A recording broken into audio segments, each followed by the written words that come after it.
بسم الله الرحمن الرحيم نحمده ونصلي ونسلم على رسوله الكريم أما بعد أعوذ بالله من الشيطان الرجيم بسم الله الرحمن الرحيم يا أيها الذين آمنوا كتب عليكم الصيام كما كتب على الذين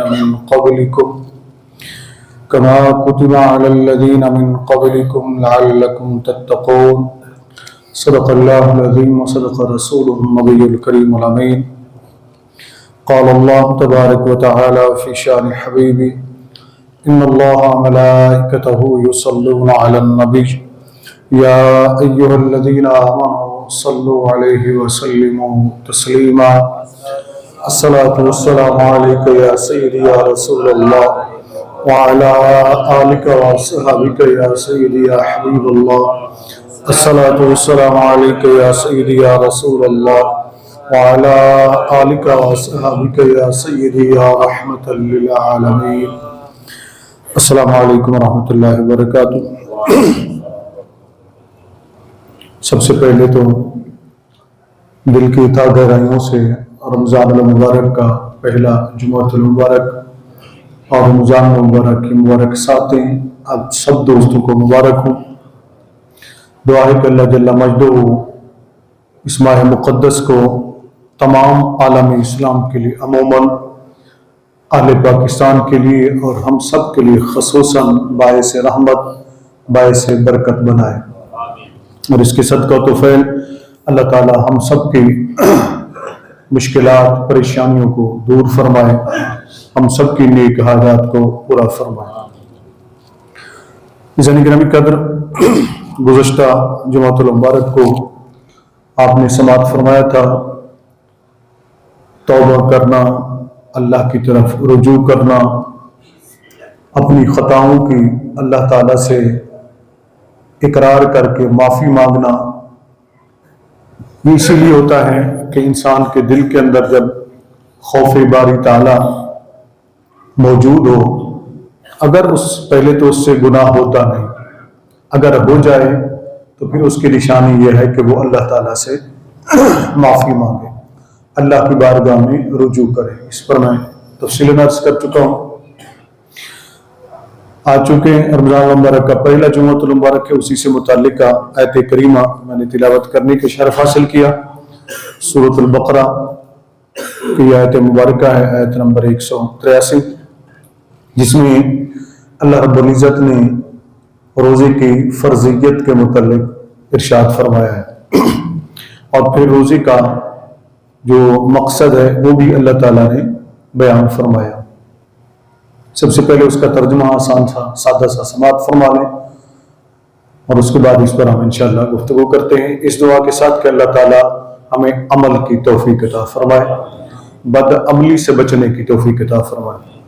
ارشاد باری تعالیٰ ہوا، یا ایھا الذین آمنوا، اے ایمان والو۔ یہ ان لوگوں سے خطاب ہے اللہ کا جو ایمان لے آئے ہیں، جو اللہ عز و جل، اس کے رسولوں، اس کی تمام کتابوں پر ایمان رکھتے ہیں، یوم آخرت، جنت، جہنم، اللہ کی تقدیر، خیر و شر، ہر چیز پر ایمان رکھتے ہیں جو اللہ کی طرف سے ہے۔ ان سے جب خطاب ہو تو یہ میں عرض کر چکا ہوں پہلے، یہ بہت بڑا پیار والا انداز ہوتا ہے کہ اللہ تعالیٰ اپنے پیار کا اظہار فرماتا ہے، خصوصاً ان لوگوں سے جو ایمان لائے، انہیں اپنا قرار دیتا ہے کہ یہ میرے ہیں۔ یہ تو ساری مخلوق اللہ کی ہے، سارے بندے اللہ کے ہیں، لیکن جو ایمان لے آتے ہیں وہ خاص اللہ کے پیارے ہو جاتے ہیں، تو اس لیے ان کو یا ایھا الذین آمنوا ارشاد فرما کر خطاب فرمایا اللہ تعالیٰ نے متعدد مقامات پر۔ آگے کیا ارشاد فرمایا کتب علی الذین کتب علیکم الصیام، کہ اے ایمان والو تم پر روزے لکھ دیے گئے، یعنی فرض کر دیے گئے، کما کتب علی الذین من قبلکم، جیسا کہ تم سے پہلے والوں پر بھی روزے فرض کیے گئے تھے۔ اچھا، یہاں اللہ تعالیٰ ویسے ہی حکم فرما دیتا تو پچھلوں کی مثال دینے کی ضرورت تو نہیں تھی نا، اس کا حکم ہو جانا تھا، فرض ہم نے ادا کرنا تھا اس کے بندوں نے۔ لیکن جب اس نے یہ فرمایا کہ جیسا کہ تم سے پہلوں پر بھی روزے فرض کیے گئے تھے، تو اس کا مقصد یہ ہے کہ اپنے بندوں کو حوصلہ دینا ہے کہ گھبرانا نہیں ہے، تم سے پہلے والوں پر بھی ہم نے روزے فرض کیے تھے، انہوں نے بھی یہ روزے رکھے تھے، اگرچہ انداز مختلف تھا، تو تمہارے اوپر بھی یہ روزے ہم نے فرض کیے ہیں، تو کوئی یہ بہت مشکل یا بڑا کوئی مشکل کام نہیں ہے۔ ہاں، جب تم روزے رکھو گے تو تمہیں حاصل کیا ہوگا، کس مقصد کے لیے یہ روزے فرض کیے گئے، بنیادی جو مقصد ہے وہ یہاں یہ بیان ہوا ہے۔ فرمایا لعلکم تتقون، یہ روزے اس لیے تم پر فرض کیے گئے تاکہ تمہیں پرہیزگاری ملے، یعنی تم پرہیزگار بن جاؤ، متقی بن جاؤ۔ اب روزے کا جو بنیادی مقصد ہے وہ ہے مسلمان کو، مومن کو، صاحب ایمان کو پرہیزگار بنانا، متقی بنانا، صاحب تقوی بنانا۔ اب یہ اہم پیغام ہے کہ اتنے بڑی اہم عبادت کا مقصد بھی اللہ رب العزت نے خود بیان فرما دیا۔ اب بیان الگ الگ ہوتا تو ایک الگ چیز تھی، دیگر چیزیں جیسا کہ حدیث مبارکہ میں بھی ہے، تفاسیر میں بھی ہے، اس میں ہم عرض کریں گے، لیکن یہاں جو بنیادی نقطہ اللہ تعالیٰ نے بیان فرمایا ہے وہ ہے پرہیزگار بننا، صاحب تقوی بننا۔ اس کا مقصد یہ ہے کہ یہ تقوی جو ہے بہت اہم مقام ہے، اللہ کی بارگاہ میں اس کی بہت زیادہ اہمیت ہے۔ اس وجہ سے اللہ تعالیٰ نے یوں تو قرآن کریم کے متعدد آیات مبارکہ میں تقوی اختیار کرنے کا حکم فرمایا، ارشاد فرمایا کہ تقوی اختیار کرو، اللہ سے ڈرو، پرہیزگاری کرو، عبادات کرو اللہ کی، برائیوں سے بچو، نیکیوں کو اختیار کرو، متعدد آیات موجود ہیں۔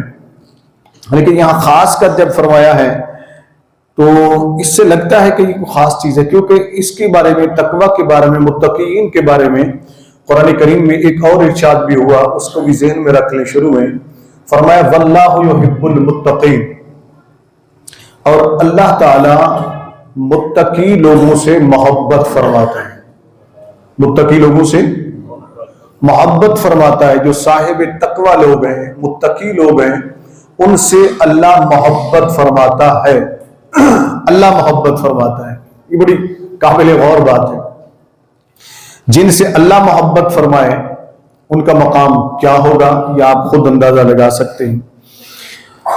اب تقوی ہے کیا چیز جس پر اللہ تعالیٰ نے قرآن کریم کی متعدد آیات میں ذکر فرمایا، اور یہاں روزے کا مقصد بھی۔ چلیں ہم پہلے سورۃ البقرہ کو دیکھتے ہیں نا، اس کی ابتدا میں۔ اب دیکھیے سورۃ البقرہ شروع ہو رہی ہے، قرآن کریم کی دوسری سورت ترتیب کے لحاظ سے جو ہم پڑھتے ہیں۔ پہلی سورۃ فاتحہ ہے اور اس کے بعد سورۃ البقرہ ہے۔ ارشاد باری تعالیٰ ہوا الف لام میم ذالک الکتاب لا ریب فیہ ھدی للمتقین۔ یہ وہ بلند رتبہ کتاب ہے جس کے اندر کسی قسم کے شک و شبے کی گنجائش نہیں ہے۔ فیہ، اس میں، ھدی للمتقین، یہاں اللہ تعالیٰ نے ارشاد فرمایا ہے کہ یہ ہدایت ہے، اس میں ہدایت ہے ان لوگوں کے لیے جو متقی ہیں، ڈر والے ہیں یا صاحب تقوی ہیں، ان کے لیے اس کے اندر ہدایت ہے۔ اب اسی قرآن کریم کو جب ہم پڑھتے ہیں پھر اب آگے اسی مقام پر چلیں، سورۃ البقرہ کے اندر جہاں رمضان المبارک کا تذکرہ ہوا ہے، پہلے تو روزے کا ذکر اس آیت میں آپ نے سماعت فرمایا کہ لعلکم تتقون، یہ روزے اس لیے تم پر فرض کیے گئے تاکہ تمہیں پرہیزگاری ملے، تم صاحب تقوی بن جاؤ۔ اچھا، ایک آیت چھوڑ کر پھر آگے جو آیت ہے، درمیان کی آیت میں جو ایک آیت ہے اس میں عدت معدود دن، گنے ہوئے دن بیان کیے گئے روزے کے، اور پھر سفر کے بارے میں ہے اور فدیے کے بارے میں ہے، یہ میں آگے عرض کروں گا۔ اس آیت کے اختتام پر آگے جو فرمایا شہر رمضان الذی انزل فیہ القرآن ھدی للناس وبینات من الہدی والفرقان، یہاں فرمایا کہ رمضان المبارک کا مہینہ وہ مہینہ ہے جس میں ہم نے قرآن کو نازل فرمایا، جس میں ہم نے قرآن کو نازل فرمایا، قرآن جس میں اترا، ہدی للناس۔ یہ عرض کرنے کا مقصد یہ کہ تھوڑا غور سے سننا ہے، آپ نے توجہ کرنی ہے کہ اس آیت میں فرمایا گیا ہدی للناس، یہ قرآن لوگوں کے لیے ہدایت ہے۔ کیا؟ قرآن لوگوں کے لیے ہدایت ہے۔ اور سورۃ البقرہ کی ابتدا میں، یہ بھی سورۃ البقرہ کی آیت ہے، اور جو ابتدا میں فرمایا ہے وہ فرمایا ہدی للمتقین، ہدی للمتقین، قرآن صاحب تقوی لوگوں کے لیے ہدایت ہے۔ تو کیا، چونکہ بعض لوگ ہوتے ہیں نا شکوک و شبہات پیدا کرتے بھی، قرآن کے اندر تضاد ہے۔ ایک طرف تو قرآن فرما رہا ہے ہدی للناس، عام لوگوں کے لیے ہدایت ہے، اور دوسری طرف فرما رہا ہے کہ ہدی للمتقین، یہ متقی لوگوں کے لیے ہدایت ہے۔ تو کیا اس قرآن کے اندر تضاد ہے؟ اب سوال یہ ہے کہ وہ کہتے ہیں جی ہدایت متقین کے لیے ہے یا عام لوگوں کے لیے ہے؟ اب اس کو غور سے آپ نے سننا ہے، ذرا توجہ کیجیے گا۔ ہدی للناس، جی قرآن عام لوگوں کے لیے بھی ہدایت ہے، عام لوگوں کے لیے بھی ہدایت ہے۔ ان کے لیے ہدایت اس معنی میں ہے کہ انہیں کفر سے نکال کر ایمان کی طرف لے آتا ہے۔ اس کے اندر ایسی نشانیاں ہیں، ایسی آیات ہیں، ایسے دلائل ہیں، ایسی سچائی ہے کہ کافر بھی اگر صحیح معنوں میں اس کو پڑھ لے تو وہ کفر سے نکل کر ایمان کی طرف آ جاتا ہے، ظلمت سے نکل کر روشنی کی طرف آ جاتا ہے، کفر کے اندھیرے سے نکل کر ایمان کے نور کی طرف آ جاتا ہے۔ اس لیے یہ تمام انسانیت کے لیے ہدایت ہے اس معنی میں، ٹھیک ہے نا۔ اب متقین کے لیے ہدایت کیا ہے؟ چونکہ متقی جو اللہ سے ڈرنے والے ہیں وہ اللہ پر تو ایمان رکھتے ہیں، اس کے رسولوں پر ایمان رکھتے ہیں، اس کی کتابوں پر ایمان رکھتے ہیں، یوم آخرت پر ایمان رکھتے ہیں، اللہ کے جملہ احکامات پر ایمان رکھتے ہیں، تو پھر ان کے لیے ہدایت کس معنوں میں ہوگا؟ تو یہاں پھر مفسرین کرام نے بیان فرمایا، اور احادیث مبارکہ کے اندر بھی بیان ہے، ان کا مفہوم خلاصہ میں عرض کر دیتا ہوں کہ متقین کے لیے خاص ہدایت وہ ہے کہ اللہ رب العزت ان صاحب تقوی لوگوں کو اپنا قرب عطا فرما دیتا ہے، اپنے قرب کی ہدایت فرماتا ہے کہ وہ اللہ کا قرب حاصل کرتے ہیں۔ کس طریقے سے حاصل کرتے ہیں وہ بھی اللہ تعالیٰ نے قرآن کریم میں بیان فرمایا۔ اور پھر جو متقی لوگ ہوتے ہیں تو ان کی ہدایت، رہنمائی اللہ کی قرب خاص کی طرف جب کی جاتی ہے تو پھر وہ اس منزل کی طرف چل پڑتے ہیں، وہ اللہ رب العزت ان کی ہدایت فرماتا ہے۔ اس کے لیے یہ قرآن کریم ان متقین کے لیے ہادی ہے، ہدایت کرتا ہے کہ کیسے تم نے اللہ کا قرب حاصل کرنا ہے۔ اب یہ قرآن تیسرے مقام پر تھوڑا سا میں یہ بھی عرض کر دوں تاکہ بات آپ کو سمجھنے میں آسانی رہے، اور آپ کی جو ہماری غفلت ہے قرآن سے وہ تھوڑا سا ہٹے اور ہم قرآن کی طرف آئیں، قرآن کو پڑھیں اور قرآن کو سمجھیں۔ اب ذرا غور کیجیے گا کیسے یہ متقین کی ہدایت فرماتا ہے، رہنمائی فرماتا ہے کہ وہ اللہ کا قرب حاصل کریں۔ یہاں یہ سورۃ الانفال ہے، سورۃ الانفال، اس کی آیت نمبر 29 ہے، آیت نمبر 29 سورۃ انفال، پارہ نمبر 9۔ یہ آپ نے غور سے بعد میں بھی پڑھنا ہے بیٹھ کے، چونکہ رمضان مبارک کا مقدس مہینہ ہے، قرآن کریم لوگ پڑھتے ہیں، بڑے شوق سے پڑھتے ہیں، تو ساتھ ساتھ کوشش کیجیے گا ترجمہ بھی اعلیٰ حضرت امام محمد رضا خان فاضل بریلوی رحمۃ اللہ علیہ کا کنز الایمان وہ ساتھ لیجیے گا اور اس کو پڑھیے گا تاکہ آپ کو وہ لذت حاصل ہو، وہ لطف حاصل ہو جو روزے کا بھی ہے، اور پھر اللہ رب العزت کا مقصود بھی ہے کہ مسلمانوں پر روزہ کیوں فرض کیا گیا۔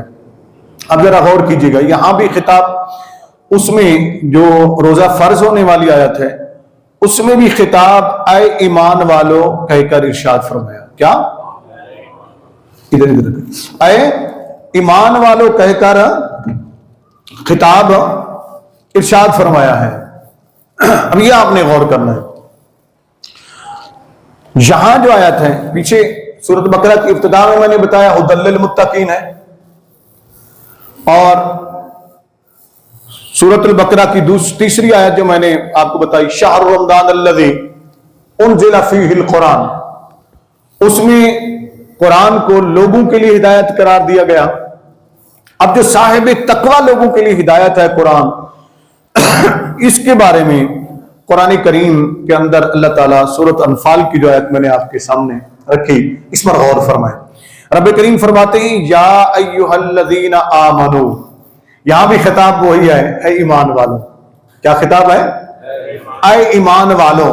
یاد رکھیں جہاں بھی اللہ رب العزت اے ایمان والوں کہہ کر خطاب فرماتا ہے تو اس کا مقصد یہ کہ وہ آپ کو فرما رہا ہے کہ اے سارے لوگوں میں سے وہ لوگوں جو میرے ہو، یعنی جو مجھ پر ایمان لے آئے ہو، ان سے خطاب فرمایا جا رہا ہے، خصوصی خطاب ہوتا ہے۔ اے ایمان والوں، ان تتقوا اللہ، اگر تم اللہ سے ڈرو گے، اگر تم اللہ سے ڈرو گے، تقوی اختیار کرو گے، پرہیزگاری اختیار کرو گے، تو پھر کیا ہوگا؟ فرمایا یجعل لکم فرقانا۔ واہ، کمال کی بات یہاں ارشاد فرمائی ہے اللہ رب العزت نے۔ فرمایا کہ وہ تمہیں ایک ایسی قوت عطا کر دے گا۔ غور سے سنیں میری بات کو، آج ہمارے ہاں حق و باطل کا امتیاز ہی نہیں رہا، ٹھیک ہے نا جی؟ حلال اور حرام کی اونچی تو بولے نا، تمیز ہی نہیں رہی، ہمیں پہچان ہی نہیں رہی۔ آنی چاہیے، مال آنا چاہیے، جیسے بھی ہو، وہ حلال ہو یا وہ حرام ہو، وہ جائز ہو یا ناجائز ہو، انہیں کی تمیز ہی نہیں رہی۔ حق اور باطل کا فرق بھی نہیں رہا۔ وہ جو رشتہ داری خراب ہوتی ہے، اگر ہم نے حق کہہ دیا، ہم نے صحیح عقیدہ بیان کر دیا، تو پیر ناراض ہو جائے گا، مولوی صاحب ناراض ہو جائیں گے، استاد جی ناراض ہو جائیں گے، برادری والے ناراض ہو جائیں گے، یعنی حق و باطل کی ہمیں تمیز ہی نہیں رہی ہے کہ ہم نے حق اور باطل کو پہچاننا بھی ہے، اس فرق کو بیان بھی کرنا ہے۔ یہ کب ہوتا ہے؟ جب اللہ کا خوف نہیں رہتا دلوں کے اندر، جب انسان کے دل میں تقوی نہیں رہتا ہے، انسان متقی کی صف سے نکل جاتا ہے، تقوی اختیار کرنے والوں کی صف سے نکل جاتا ہے، تو پھر وہ ان ساری چیزوں کو بھول جاتا ہے۔ رب فرماتا اے ایمان والو، تم اللہ سے ڈرو، اللہ سے ڈرو، صاحب تقوی بن جاؤ۔ یہ سورۃ فرقان کی آیت نمبر 29۔ تم صاحب تقوی بن جاؤ۔ کیا کروں گا میں؟ فرمایا یجعل لکم فرقانا، میں تمہیں ایسی قوت عطا کر دوں گا، ایسی طاقت عطا کر دوں گا کہ تم خود ہی پھر حق اور باطل کے درمیان تمیز کر لیا کرو گے۔ حق اور باطل کے درمیان تمیز کرنے کی جرت پیدا ہوگی تمہارے اندر، حلال اور حرام کو پہچاننے کی جرت پیدا ہوگی تمہارے اندر، پھر باطل کو باطل بھی کہنے کی جرت پیدا ہوگی، حق کو حق کہنے کی جرت پیدا ہوگی، حلال کو حلال کہنے کی جرت پیدا ہوگی، حرام کو حرام کہنے کی جرت پیدا ہوگی۔ یہ فرقان میں تمہیں عطا کر دوں گا، یہ فرقان میں تمہیں عطا کر دوں گا۔ نہ صرف یہ فرقان تمہیں عطا کروں گا، یہ قوت عطا کر دوں گا، بلکہ وَيُكَفِّرْ عَنْكُمْ سَيِّئَاتِكُمْ، وَيُكَفِّرْ عَنْكُمْ سَيِّئَاتِكُمْ۔ رب کریم ارشاد فرماتے ہیں آپ کا میرا رب عز و جل، جو کریم بھی ہے، جو رحمان بھی ہے، جو رحیم بھی ہے، جو رؤوف بھی ہے، جو ستار بھی ہے، جو غفار بھی ہے، وہ فرماتا ہے کہ پھر میں کیا کروں گا؟ ایک تو تمہیں یہ فرقان عطا کر دوں گا، یہ قوت عطا کر دوں گا کہ تم حق کو حق کہہ سکو، باطل کو باطل کہہ سکو، حلال کو حلال کہہ سکو، حرام کو حرام کہہ سکو۔ اب آپ خود اندازہ لگائیں، ہم اس مقدس مہینے میں بیٹھے ہوئے ہیں، یہ تو ہر جمعۃ المبارک پڑھتے ہیں، لیکن رمضان المبارک ہم سے کچھ خصوصی تقاضے کرتا ہے۔ اس کا بنیادی پہلا تقاضا جو ہے وہ یہی ہے کہ اللہ سے ڈرو، تقوی اختیار کرو، پرہیزگاری اختیار کرو۔ یہ بنیادی تقاضا قرآن نے بیان فرمایا ہے، اور اس کا مقصد بھی یہی ہے۔ اب صبح سے لے کر ابھی تک، اب تقریباً 1:10 تقریباً ہو گئے، آپ نے صبح سے لے کر اب تک کچھ کھایا پیا نہیں؟ جو معذور ہیں وہ الگ بات ہے، وہ محروم نہیں رہیں گے, ان کو بھی اجر ملے گا. یعنی معذور ایسا جو بیمار ہے, روزہ نہیں رکھ پاتا ہے, فدیہ دیتا ہے, یا بزرگ ہے کسی بیماری کی وجہ سے یا عمر کے تقاضے کی وجہ سے روزہ نہیں رکھ پاتا ہے, وہ فدیہ دے دیتا ہے, تو وہ بھی اس کی برکات سے محروم نہیں ہوگا. یہ بات ذہن میں رکھ لیں. اب صبح سے لے کر اس وقت تک آپ نے کچھ کھایا پیا نہیں ہے. میں صرف سادہ باتیں چاہتا ہوں کہ ہم سمجھیں اس بات کو بڑی آسانی کے ساتھ. صرف اتنا بتائیں, کیا کوئی ڈنڈا لے کر کھڑا ہوا ہمارے اوپر؟ اونچی تو بولیں. نہیں نا. کسی نے کوئی سختی کی ہے ہمارے اوپر؟ کوئی پہرے دار بٹھائے ہمارے اوپر کہ تم نے کھانا نہیں ہے, تم نے پینا نہیں ہے, خبردار؟ کوئی سختی ہو؟ نہیں. کیا ہے مقصد؟ صرف کیا ہے؟ اونچی بتا دینا مجھے. اللہ کی, اونچی بولے نا, اللہ کی رضا. آپ نے یہ ذہن میں بٹھا لیا, آپ کا ایمان ہے, ہمارا ایمان ہے کہ روزہ ہمارے اوپر اللہ کی طرف سے فرض ہے, اور ہم نے صبح سحری سے لے کر سورج غروب ہونے تک کچھ بھی کھانا پینا نہیں ہے, بری باتیں نہیں کرنی, نگاہ کو آنکھوں سے بری چیز نہیں دیکھنی ہے. یا اللہ کے حکم پر ہم عمل کر رہے ہیں. اس کا مقصد یہ ہوا کہ اللہ کے حکم پر عمل کیا جا سکتا ہے. کیا؟ اونچی بولے نا. عمل کیا جا سکتا ہے اگر انسان کوشش کرے, اگر انسان کوشش کرے. اب رمضان مبارک آتا ہے, ایک دن پہلے میں نے فروٹ لیے بچوں کے لیے, میں لے کے جا رہا تھا, تو رمضان مبارک سے ایک دن پہلے, یہ سچی بات بتا رہا ہوں نا آپ کے سامنے, بازار سے ہی میں نے کیلے لیے جی 150 روپے درجن. ٹھیک ہے, رمضان مبارک سے ایک دن پہلے. سیب لیے وہ 200 روپے کلو. دوسرے دن روزہ تھا, پھر روزے کے ٹائم کے لیے میں جب لینے کے لیے کھڑا ہوا, یہاں سے میں نے شروع کیا پوچھنا, وہ جی کیلے جو ہے نا وہ 350 روپے درجن ہو گئے. کیا؟ 350 روپے درجن ہو گئے. سیب بھی 450 روپے کلو ہو گئے. وہ جو پیاز چلے کچھ مل رہا تھا کم پیسوں پہ, 150 روپے 100 روپے کلو مل رہا تھا, وہ جو 350 روپے کلو ہو گیا. 350 روپے کلو ہو گیا. میرا سوال صرف اتنا ہے, چیزیں تو یہ وہی تھی نا, چیزیں تو وہی تھی نا جو ایک دن پہلے تھی, جو 2 دن پہلے تھی. اب روزے میں کیا ہوا؟ تو حدیث پاک میں تو یہ آتا ہے کہ جیسے ہی رمضان مبارک کا چاند نظر آتا ہے تو شیطان کو باندھ دیا جاتا ہے, قید کر دیا جاتا ہے. شیاطین کو, اونچی کو بولیں نا, شیاطین کو قید کر دیا جاتا ہے. اس کا مقصد یہ ہے, یہ جو کچھ کیا جاتا ہے یہ شیطان کی وجہ سے نہیں ہے, معذرت کے ساتھ شیطان کی وجہ سے نہیں ہے. ہم اندر سے اتنے بڑے شیطان بن چکے ہیں کہ شیطان بھی ہم سے پناہ مانگتا ہے. شیطان بھی, اونچی بولے نا, ڈرے نہیں. رمضان مبارک اس لیے آتا ہے نا کہ ہم روزے رکھتے ہیں, ہم اپنا بھی احتساب کریں نا. دوسروں کے پیچھے چڑھ دوڑتے ہیں, ہم اپنا احتساب کیوں نہیں کرتے؟ تو اس کا مطلب یہی ہوا کہ وہ شیطان تو قید ہو گیا, مگر یہ جو اندر کا شیطان ہے اسے کون قید کرے گا؟ یہ لالچ کے جو شیطان ہے یہ اسے کون قید کرے گا؟ ذخیرہ اندوزی کا جو شیطان ہے اسے کون قید کرے گا؟ منافع خوری کا جو شیطان ہے اسے کون قید کرے گا؟ اس شیطان کو کون قید کرے گا؟ حکمران کہتے ہیں کہ جی وہ ہم تو فلاں چیز دے رہے ہیں, سبسڈی دے رہے ہیں, فلاں کر رہے ہیں, فلاں دے رہے ہیں, مجھے تو نہیں نظر آ رہی کہیں مل رہی ہو لوگوں کو, کسی کو فائدہ ہو رہا ہو. فوٹو سیشن ضرور ہوتی ہے, تصویریں ضرور ہوتی ہیں, لوگوں کی تحقیر ضرور کی جاتی ہے, لوگوں کی تذلیل ضرور کی جاتی ہے, ان کی عزتوں کو ضرور اچھالا جاتا ہے. میں نے ایسی ایسی تصاویر اللہ کی قسم دیکھی, میرا سر شرم سے جھک گیا.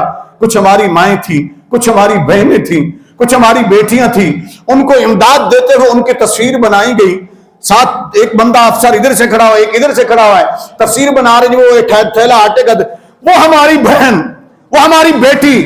آپ بھی غور سے سنیں, دل پر ہاتھ رکھ کر سنیں, خدا کی عزت کی قسم وہ منہ یوں کر کے نیچے سائڈ کی طرف منہ کر کے جیسے کوئی مجبور کھڑا ہوتا ہے, ذلیل ہو رہا ہوتا ہے, وہ اس طریقے سے ان کی تصویریں بنائی جا رہی ہیں. تم کہتے ہو ہم سبسڈی دے رہے ہیں. ظالموں شرم کرو, خدا سے ڈرو, خدا کے قہر سے ڈرو. اس لیے کہ جب خدا کا قہر تم پر ٹوٹے گا نہ تمہاری سلطنت رہے گی نہ تمہاری حکمرانی رہے گی. اتنا بات یاد رکھو. اللہ سے بغاوت مت کرو, اللہ کی مخلوق کی تذلیل مت کرو, اللہ کے کنبے کی تذلیل مت کرو. اس لیے کہ الخلق عیال اللہ. کیا اونچی بولے نا, الخلق عیال اللہ, مخلوق اللہ کا کنبا ہے. کیا ہے؟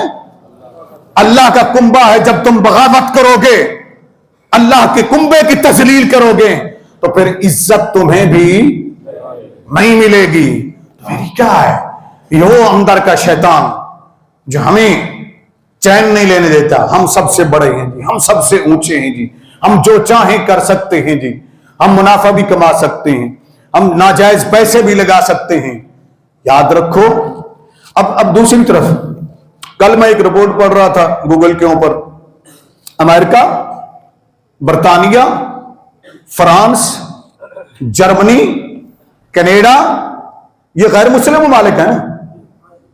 ان کے بارے میں میں پڑھ رہا تھا, میں نے سرچ کیا, جو سرچ ویب سائٹس ہوتی ہیں ان کے اوپر میں پڑھ رہا تھا.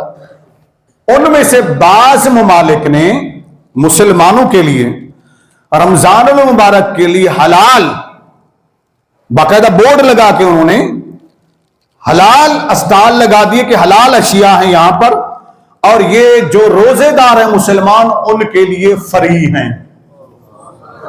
اونچی بولے نا, حق تو بنتا ہے, جو حق ہے حق ہے. نکال یہ مسلمانوں کے لیے فری ہیں. بعض نے اس کے اوپر کیا کیا کہ مسلمانوں کے لیے ہاف ریٹ کے اوپر ہے, یعنی ایک چیز اگر عام بک رہی ہے 500 روپے کی, تو وہ مسلمان کو کے لیے جو ملے گی وہ 250 روپے کی ملے گی. کتنے کی ملے گی؟ 250 روپے کی ملے گی. ہمارا پڑوسی ملک ہے انڈیا, پڑوسی ملک ہے کون سا؟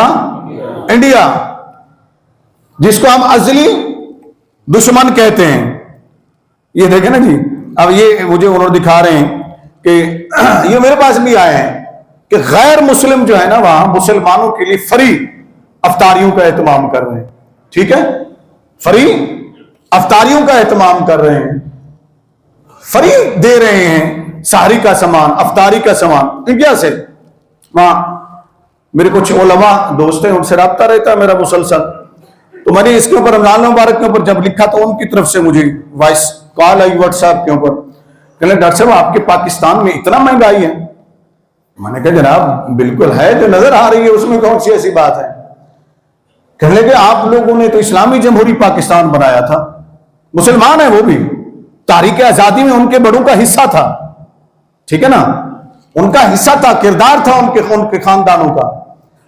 پھر کہنے لگے آئیے آپ ہندوستان میں آ جائیں, ہم آپ کو دکھا. ٹھیک ہے وہاں ظلم بھی ہو رہا ہے مودی کی طرف سے, لیکن دوسری طرف جو ہندو کمیونٹی ہے, گورنمنٹ ہے وہاں کی, وہاں کے مسلمان روزہ داروں کے لیے اکثر جگہ کے اوپر مفت سحری کے بھی اسٹال لگا دیے ہیں, افطاری کے بھی اسٹال لگا دیے ہیں کہ مسلمان سحری بھی مفت کریں گے, افطاری بھی, اونچی بولے نا, مفت کریں گے, اور جو راشن لے کر جانا چاہیں گے ان کے لیے آدھی قیمت کے اوپر دیا جائے گا. آدھی, اونچی بولے نا, آدھی قیمت کے اوپر دیا جائے گا. اور ہم ہیں اسلامی جمہوریہ پاکستان. کیا ہے؟ اونچی بولے نا, بڑے فخر سے کہتے ہیں اسلامی جمہوریہ پاکستان. نہیں نہیں, اسلامی جمہوریہ پاکستان تو بنا ہی نہیں, یہ صرف مافیاز کا ملک ہے. کیا؟ اونچی بولے نا, مافیاز کا ملک ہے. جو مافیاز کے ساتھ وابستہ ہو گیا اس کے وارے نہیں آ رہے ہیں, نہ اس کے لیے مہنگائی ہے, نہ اس کے لیے کوئی پریشانی ہے, کچھ بھی نہیں ہے. جو ان کے ساتھ وابستہ نہیں ہوا, ذرا سی بھی آواز اٹھائی تو گولی مار دی جائے گی, ذرا سی آواز بھی اٹھائی تو مار دیے جاؤ گے, ذرا سی بھی آواز اٹھائی تو قید کر دیے جاؤ گے, ذرا سی بھی آواز اٹھائی تو جیلوں میں سڑنا پڑے گا تمہیں. کیوں؟ تمہیں جرت کیسے ہوئی ہے کہ تم ایک آزاد شہری کی طرح بات کرتے ہو؟ آپ اپنا حق کیسے مانگتے ہو تم؟ حیران کن بات ہے. اب ذرا سنیے, اللہ نے اس کے رسول صلی اللہ علیہ وسلم نے بتا دیا کہ اس مہینے میں شیطان کو قید کر دیا. ٹھیک ہے نا. روزے کا مقصد کیا ہے؟ تقوی. روزے کا مقصد کیا ہے؟